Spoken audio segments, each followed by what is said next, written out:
Hello, everyone. You are listening to the C Squared podcast with Corey and Curtis. We are back today with Mr. Ryan Williams of Metal Blade Records. A&R had a bit of a minute in the industry, and he is back to drop more knowledge bombs on y'all. But before we get started, I just want to say thank you again for braving the podcast with us. We genuinely appreciate having you back. Yo, welcome, or hi, guys.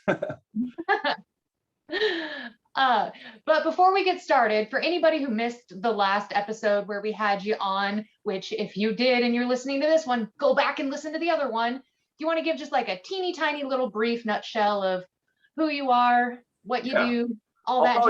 I'll probably end up repeating myself a bunch in this anyway, so hopefully it doesn't annoy people too much. But yeah, I'm Ryan. I work A&R at Metal Blade. I played in a band called the Black Dahlia Murder for a bunch of years. I also do audio engineering, mastering, mixing, stuff like that. But my main gig is definitely A&R at Metal Blade right now. And yeah, that's me. All right. Cool. So basically what I want to ask you first is, so there's a few things that bands kind of need to know when they're trying to reach out to a label. But the very first thing is, like, how do you know if you're ready musically to reach out to a label, just in terms of pure music?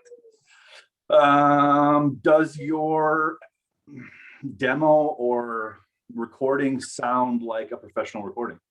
Okay. You know, if you're still kind of like working with maybe someone locally who's your friend, who is an engineer, but not really hasn't done anything professionally, or you kind of have those more amateur sounding recordings, I think that can be a bit of a barrier to entry, depending on your genre. Obviously, some stuff, doesn't need to be as polished, and some stuff needs to be very polished to be, like tech death is the production and recordings are usually very high quality, but black metal, it can be anything. So I would say, do you have a real recording yet? Do you have any kind of fan base? Do you have under 1,000 people on your Instagram? You're probably not ready yet. Do you have, under 1,000 monthly listeners on Spotify? You're probably not ready yet. Do you have a Bandcamp page that's active? Then maybe you're ready. Do you not? Maybe you're not. Just kind of little hurdles like that to kind of check to see if you're, again, as I said last time, you got to have some momentum before the label is really going to be interested, unless you're just absolutely like, unless you're already from an established band and you're kind of starting a new band, then maybe you can get it in that way. Or unless you have like an incredible amount of hype and you're a brand new band, which is very rare. But you want to have some momentum, so the label has something to work with. It's not starting at zero, I would say. So just as a follow-up on that, before we get to the next question, so like, let's say that they feel that they are good enough musically. Mm-hmm. How, like, should they be checking like other bands on the label first, just to kind of see what they sound like quality wise as well? Absolutely.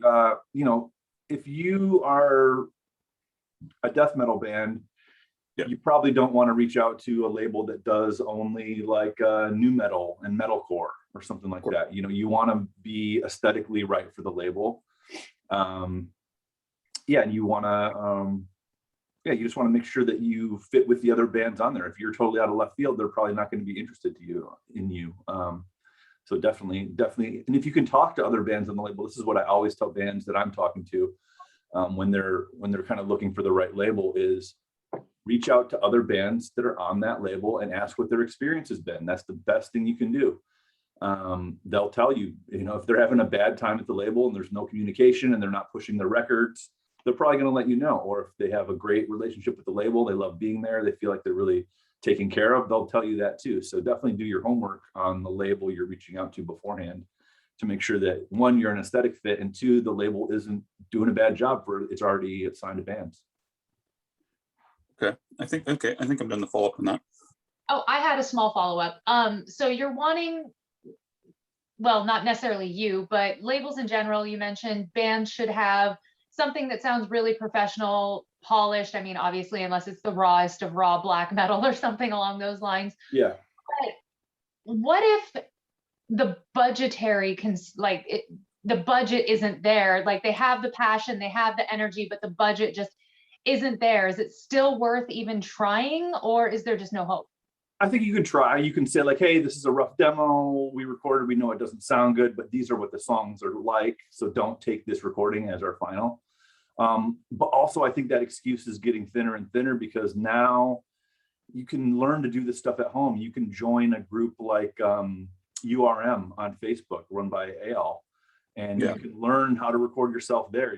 You know, there's a lot of resources out there. So if you have zero budget, have someone in the band start learning how to do this stuff, and it's going to definitely pay off. Even if you do end up working with a bigger producer, then you'll be able to communicate with them more effectively.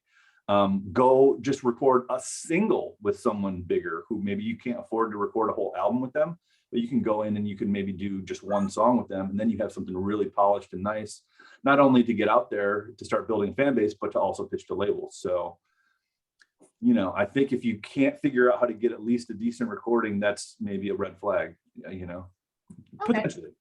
Mhm. Can I do a follow-up on that, Corey, or did you want to go to the next one? Yeah, go for it.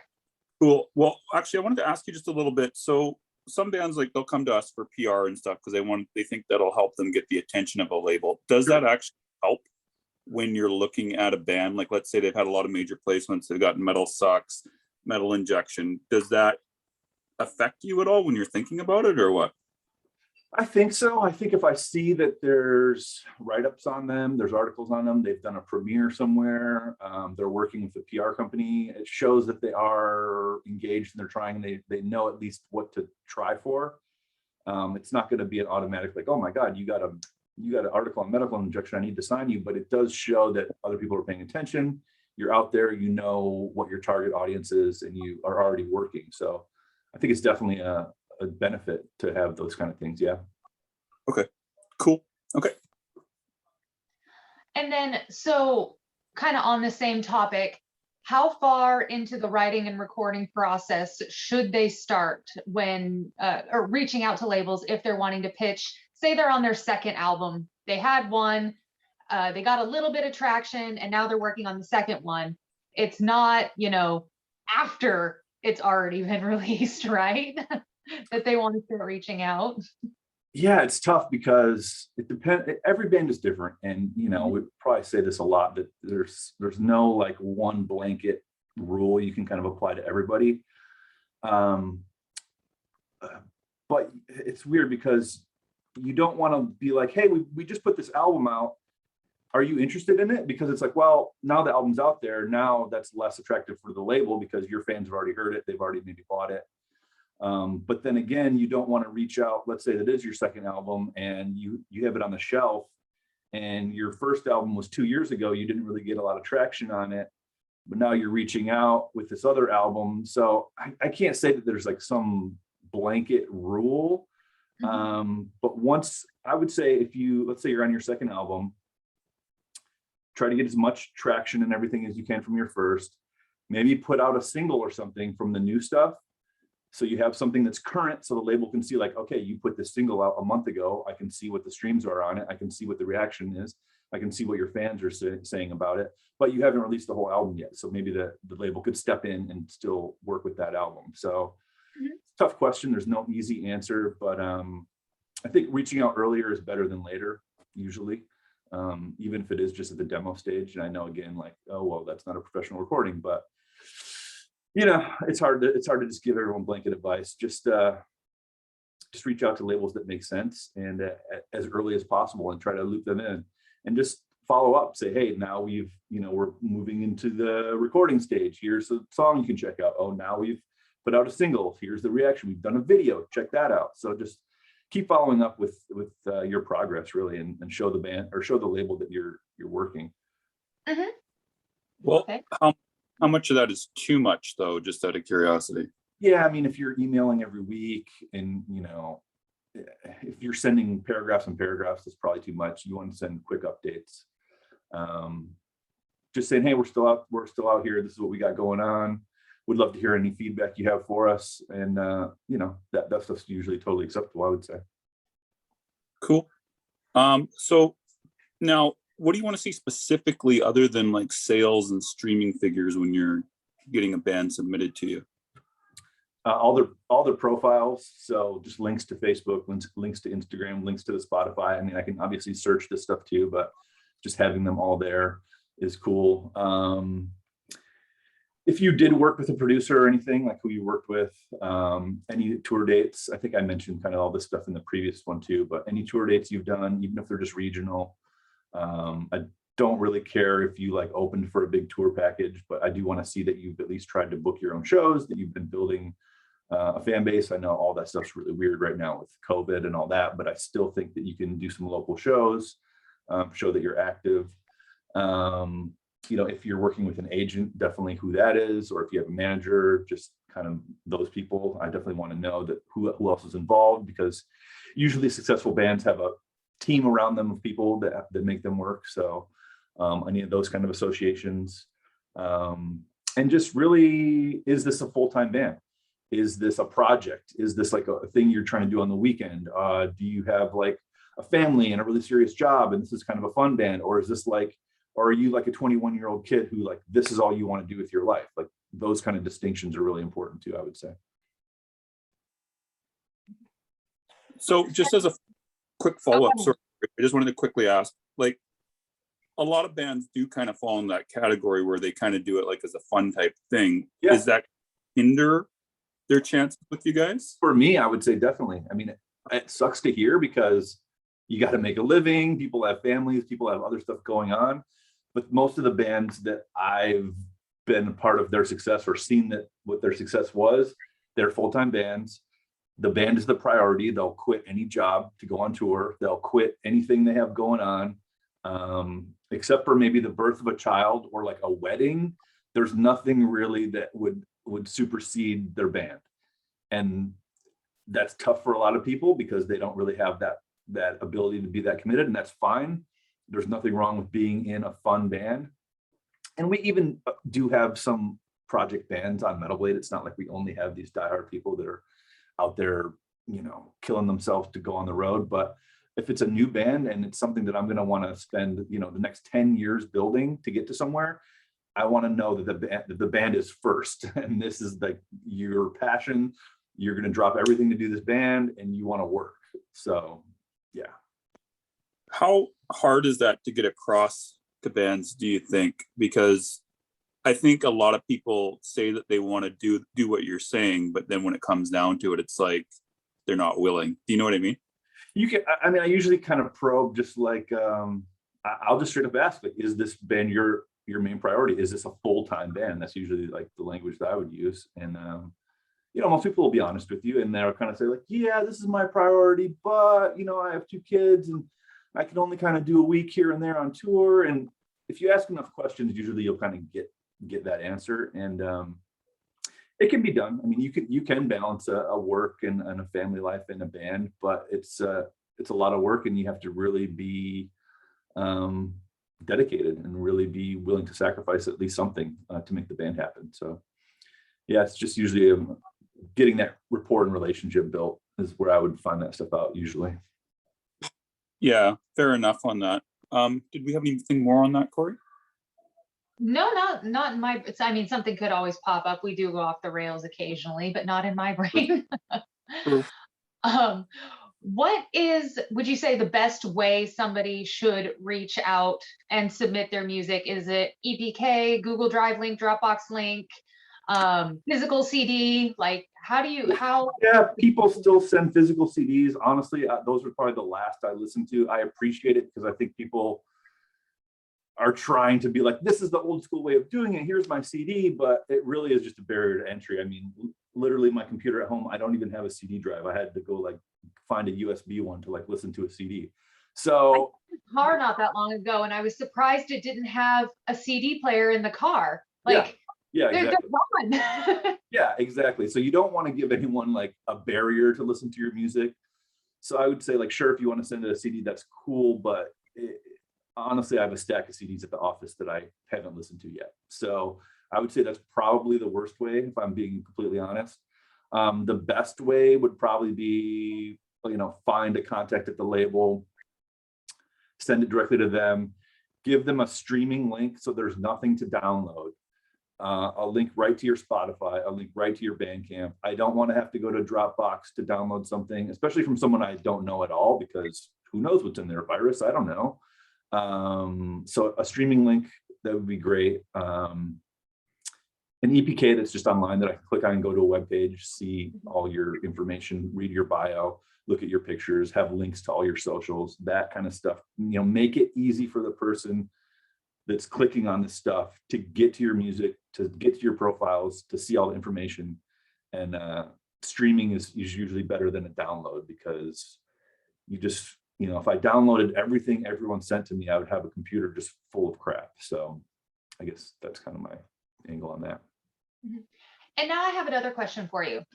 Let's say, for example, the band reaching out cannot find who the A&R is, because some Sure. labels are pretty secretive about that. Yeah. If they can find someone Yeah. and say, I know you're not the right person, but Yeah. is that acceptable? Yeah, totally. I get that all the time. People will know, like Vince or someone else at the label. It could be anybody. It doesn't matter. If you have any contact at the label, send it to them. And exactly like you said, say, I know you're not the A&R. If you wouldn't mind passing this on, I'd really appreciate it. I'd love to hear any feedback. And I get stuff all the time at Metal Blade in that exact way. And I always listen to it. And I always at least hit the person back and say, hey, I got this, or whatever it is, you sound good, or whatever case may be. And I'll definitely look at that a little more seriously than I would a completely cold email from someone that I never heard of, because, well, hey, this other person at the label, so there's at least some connection there. And I know you're probably not a total idiot because you're friends with this other person that I know. So yeah, sure, do that, absolutely. And again, I'll just reiterate this, because I know it's hard when people are looking for labels, that most of the signings that we do are from people we already know, either managers or lawyers or whatever, and it comes in that way. So it is tough if you don't already have some connection there. So try to find that connection. Meet the people at shows, whatever you can do. It's tough coming in completely cold, because there's a lot of those people out there. Oh yeah, I know. You probably get 8 billion bands every week.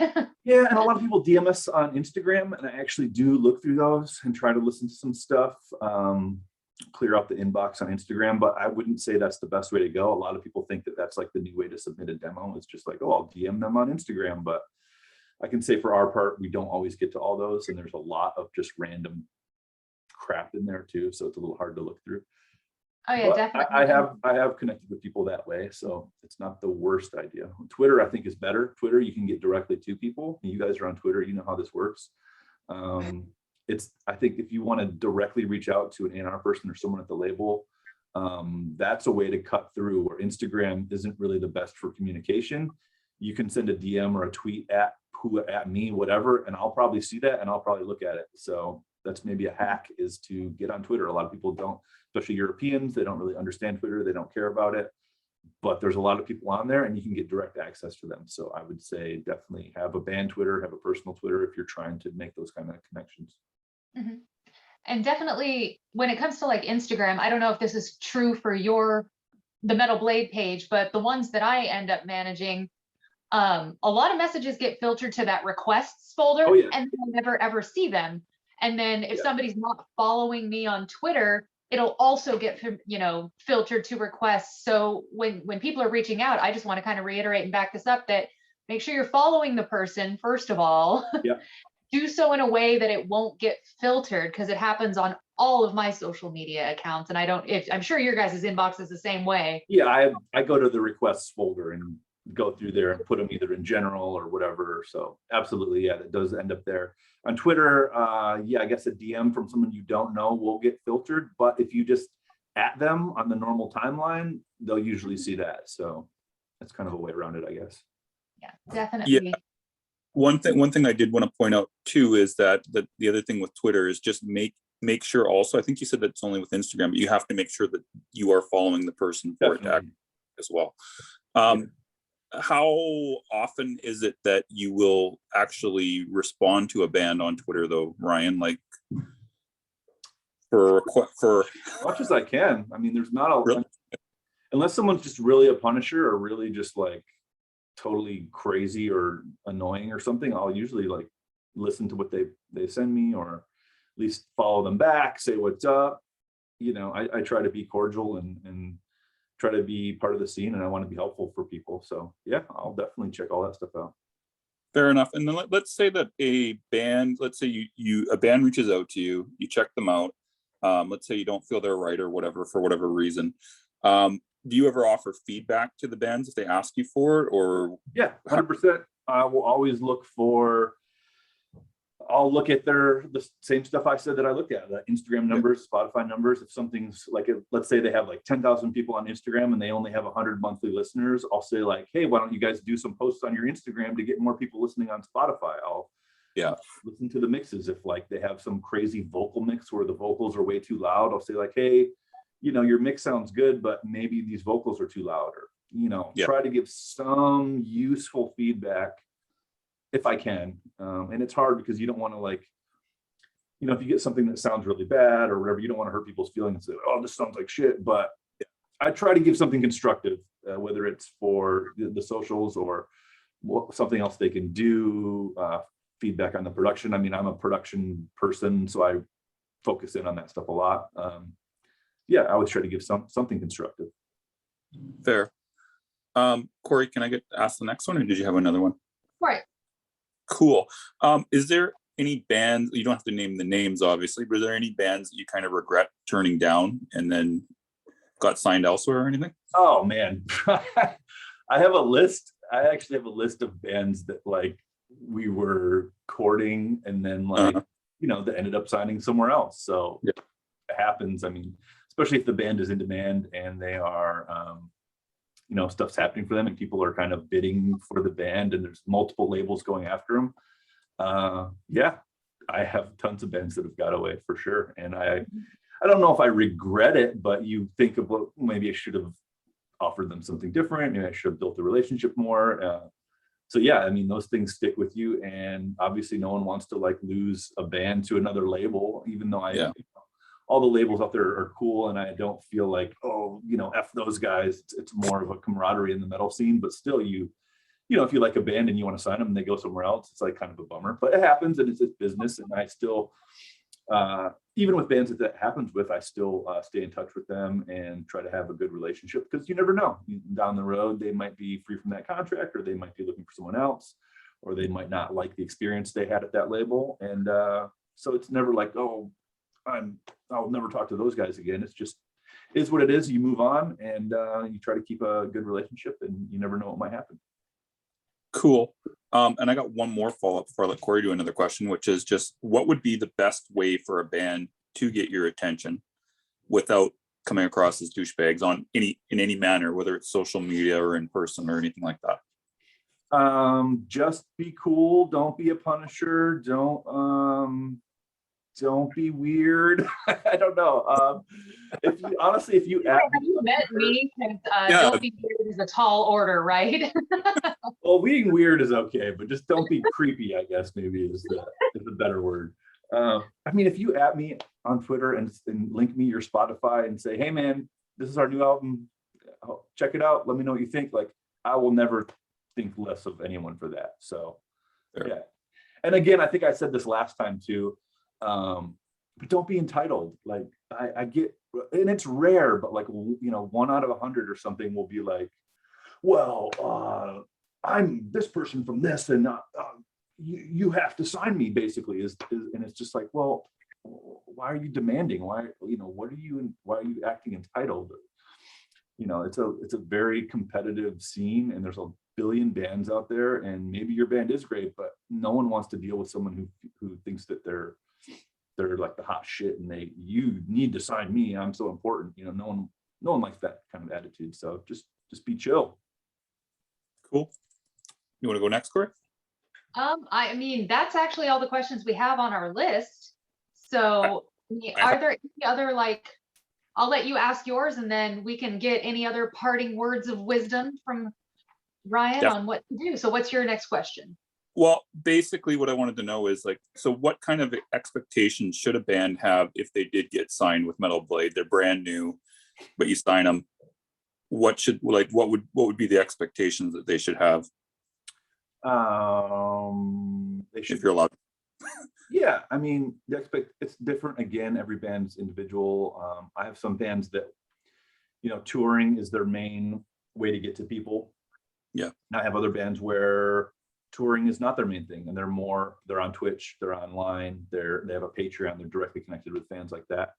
So definitely be ready to work whatever it is that you work, whether that's touring or whether that's other things.